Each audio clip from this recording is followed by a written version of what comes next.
آپ کے پارٹنر کو آپ کا احساس ضرور ہوگا. آپ نے صرف اور صرف یہ 3 باتیں سمجھ لینی ہیں. ہر بندہ یہی چاہتا ہے، چاہے میل ہے فیمیل ہے، کہ میرا جس کے ساتھ تعلق ہے دوسرا بندہ میرا احساس کرے، میری قدر کرے، میری محبت کا وہ احساس کرے کہ کوئی انسان کتنی اس ریلیشن شپ میں ایفرٹ پوٹ کر رہا ہے اور کوئی انسان مجھے کتنا زیادہ چاہتا ہے. ہر انسان یہ چاہتا ہے کہ میرا احساس کیا جائے، لیکن جب دوسرا انسان احساس نہیں کرتا تو ہمیں بڑی تکلیف ہوتی ہے. جو آج میں آپ کے ساتھ 3 طریقے شیئر کرنے لگا ہوں، تو دوسرا انسان جو ہے وہ آپ کا احساس کرنے لگ جائے گا. دیکھیے، فرسٹ آف آل پہلا کام جو آپ نے کرنا ہے، پہلی بات جو آپ نے سمجھنی ہے وہ یہ انسان کی سائیکالوجی ہے کہ انسان کسی بھی چیز کی قدر صرف 2 بار کرتا ہے. ایک اس چیز کو ملنے سے پہلے، اور دوسرا جب وہ چیز اس کے ہاتھ سے چلی جاتی ہے. بعض اوقات نا دوسرے انسان کو احساس آپ کا ہوتا ہے، لیکن اس کے لیے ایک بڑا لمبا پروسیس، لمبا ٹائم چاہیے ہوتا ہے. یہ ایک ٹائم ٹیکنگ پروسیس ہے. ایک دن میں، ایک مہینے میں احساس نہیں ہوگا. سم ہاؤ دوسرا انسان سینسٹیو ہو، یا کوئی اس کی زندگی میں کوئی ایسا ایکسپیرینس ہو، کوئی ایسا انسیڈنٹ ہو گیا ہو کہ دوسرے بندے کو احساس ہو جائے اور وہ اس بات کا خیال کر لے کہ نہیں یار مجھے بھی اس کا احساس کرنا چاہیے، تو جلدی بھی ہو جاتا ہے. لیکن اس میں کئی مہینے بھی لگ سکتے ہیں، کئی سال بھی لگ سکتے ہیں. تو جلد بازی آپ نے نہیں کرنی کہ ایک دن گزرا ہے تو آپ سمجھیں کہ دوسرا احساس کرنے لگ جائے. ایسا کبھی نہیں ہوگا. بات سمجھ آ رہی ہے؟ دوسری بات یہ آپ نے مائنڈ میں رکھ لیں کہ کبھی بھی جب تک آپ اس تعلق میں رہیں گے دوسرے نے احساس نہیں کرنا. ایک چیز مسلسل آپ کو مل رہی ہے، جب آپ کے پارٹنر کو وہ چیز میسر نہیں ہوگی نا، اس دن اس کو احساس ہونا ہے کہ یار وہ کتنی بڑی مجھے ایک سپورٹ تھی.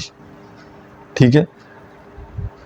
یا مطلب کسی بھی حوالے سے آپ کے اپنے پارٹنر کے ساتھ بات چیت ہو رہی ہے، آپ اس کو ایموشنلی فائنینشلی ہر طرح سے سپورٹ کر رہے ہیں، لیکن وہ احساس نہیں کر رہا، وہ اس چیز کو اپنا حق سمجھ رہا ہے، تو ایک دفعہ تھوڑے سے پیچھے ہٹ جائیں. کچھ دن کے لیے اس کو سپورٹ کرنا بند کر دیں، پھر اس انسان کو احساس ہوگا. تعلق میں رہیں گے نا، جس طرح تعلق چل رہا ہے، اگر اسی طرح اس کو آگے کنٹینیو کریں گے نا، اسی میں آپ پھرتے رہیں گے، اسی کی آنکھوں کے سامنے رہیں گے، تو شاید وہ آپ کا احساس نہ کریں. ٹھیک ہے؟ اور وہ تب آپ کا احساس کرے گا جب وہاں پر آپ موجود نہیں ہوں گے. آپ کی کمی اس انسان کو محسوس ہوگی تو اس کو احساس ہوگا کہ ہاں یار واقعی ایک قیمتی انسان میری زندگی میں موجود ہے. اور تیسرے نمبر پر یہ کہ بعض اوقات لوگ آپ کو اس لیے ہلکا لینے لگ جاتے ہیں کہ آپ لوگ صرف اسی انسان کو اپنی زندگی کا مقصد بنا لیتے ہیں. آپ اپنی ذات کو اگنور کر دیتے ہیں، اپنی خوشیوں کو اگنور کر دیتے ہیں، اپنے پیشن کو، اپنے اندر کے بچے کو اگنور کر دیتے ہیں، اور اپنے آپ کو اتنا ہلکا، اتنا سستا بنا دیتے ہیں کہ دوسرا انسان یہ سمجھتا ہے کہ یہ چیز تو میرے لیے اویلیبل ہے ہی نا، اس نے تو کہیں نہیں جانا، میں 10 سال بعد بھی واپس آیا تو اس نے تو ادھر ہی رہنا ہے.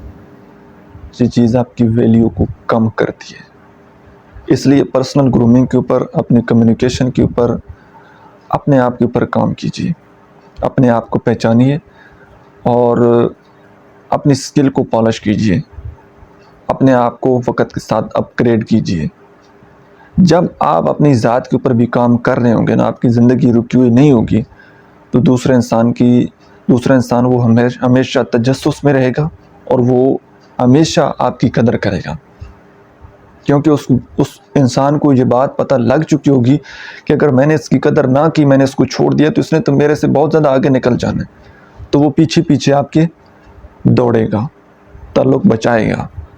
تو یہ 3 کام کر لیں، انشاءاللہ اس سے آپ کو ضرور فائدہ ہوگا. Thank you.